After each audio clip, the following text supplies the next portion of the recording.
Hello mga kabetchin, lulutuin natin ngayon ay ang gulay na upo, isa sa ating pinakapaborito at napakadaling lutuin at syempre masustansya pa.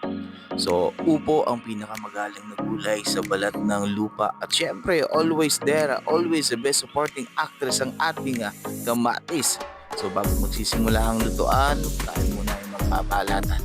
Paano rin ba kayo magbalat? Ganito rin ba? Diskarte nyo na yan. Ang mahalaga, mabalatan at mahugasan ng maayos. So, hiniwa ko na rin dyan pati yung ating bawang, sibuyas at luya. Ayan, so nakahanda na. So, let's do this.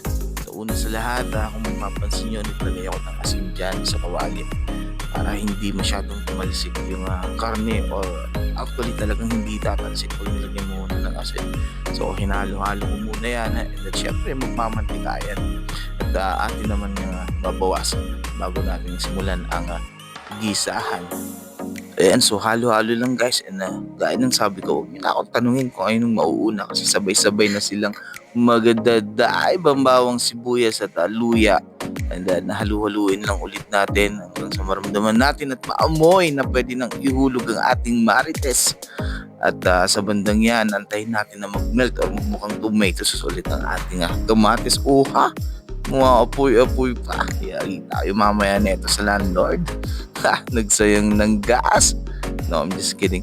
So ayun, gisa-gisa lang muna. And just keep in mind guys na hindi porket mukhang luto na yung karne ay pwede na. Lagi nating i-consider na sana malambot at maluto ng maayos lagi ang karne. Mapag-giniling man yan. Kasi syempre, iba pa rin. So ayan, nilagay na natin ang pinakamagalang na gulay sa balat ng lupa, ang ating bida ngayong upo. At syempre nilagay ko na rin ang alamang pasalubong ng kabayan galing sa Iloilo. Masubukan nga to. Syempre taga Pangasinan tayo, masarap ang alamang at bugong sa atin eh. Anyway, so yan, nilagay na rin natin kabetchin ng ating betchin at sana nagustuhan nyo yung video ng ito. At syempre hindi mawawala dyan ang ating sili, ang pangpael, pangpalinamnam sa pagkain. So ano pang inaantay mo? Lutuin mo na rin. Alam mo to, alam ko, alam mo rin. Tirahin mo na, baka tirahin pa ng iba eh. Unahan pa kita.